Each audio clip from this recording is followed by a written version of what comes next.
Hi everyone, I just wanted to show you how I mounted a digital tachometer on my 1987 Big Red Honda. It can be done with a little bit of work. I got this working quite nice. I got miles per hour. I got a tachometer that's pretty accurate, and I have the miles. And I added some stickers to this one just to because I wasn't using the fuel gauge and I wasn't using the gear setting, and I didn't want to see them if I wasn't using them, so I removed them. They also have some left and right signals, which I'm not using. The neutral is hooked up to my neutral light down here. It does not have a reverse. When I put on the light, I see high beam, and flip the switch and I got low beam here. So both of these lights work, and neutral. I'm going to show you how I set up the bracket. I just mounted it under the dash.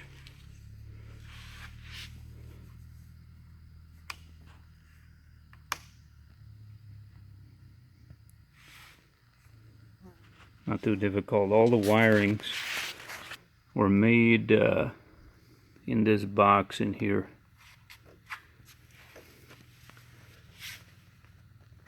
I got the speed to hook up, the speedo.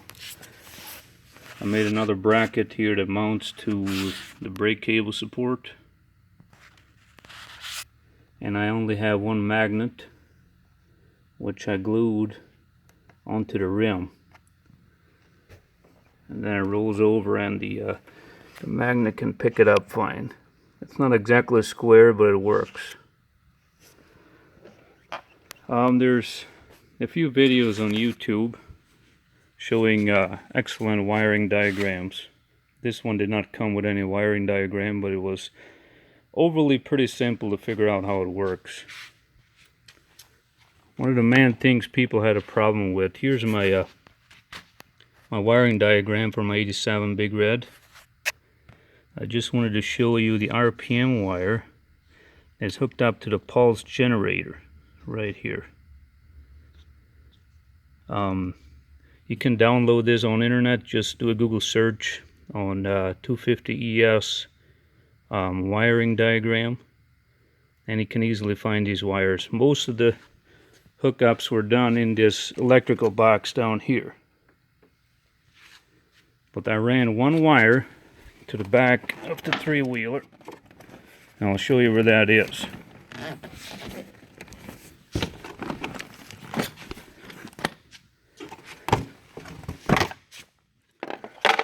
The RPM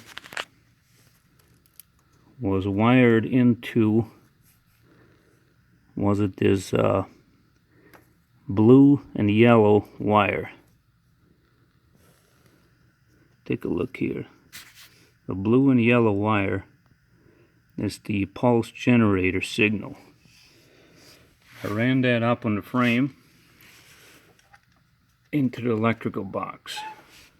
All the rest of the hookups can be done, wire connections can be done right within this wire box, except for the speedo is run down in the front rim. Again, pretty simple. Took me about 2 hours to figure out, and this bike does not have speed indicators, or doesn't tell me which gear I'm at, so I'm not using them. And the fuel indicator blinks constantly, and I didn't like that, so I put a sticker over everything, plus the gear indicator.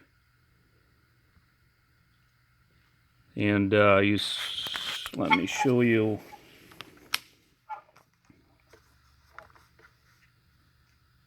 You hold down this button in the back and you turn the switch on.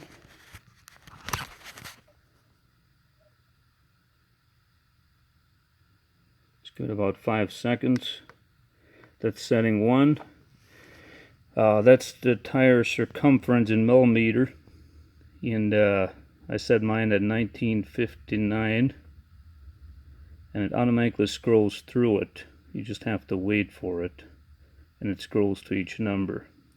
You hold it down another 5 seconds, it goes over to program 2.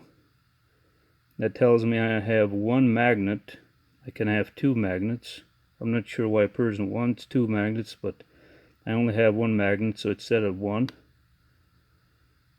The third program is the RPM setting.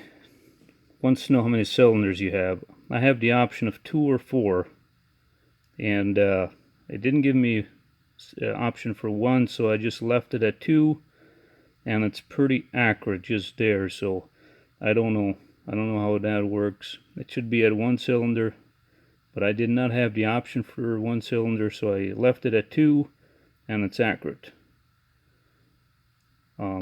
Option 4,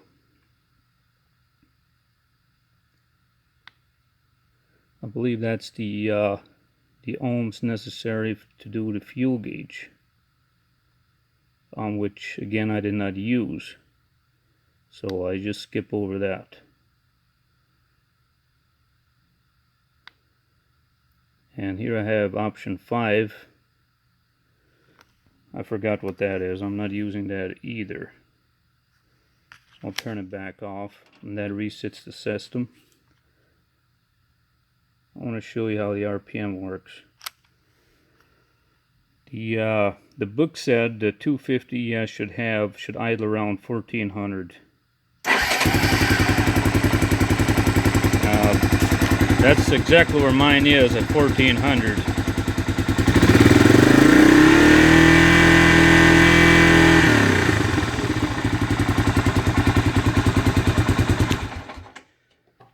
The speed I adjusted, I had to fine tune it with a GPS, and I got it pretty much dead on with this, with the circumference of the of my front tire. Let me know if you have any questions on the bottom. Hopefully I help somebody out.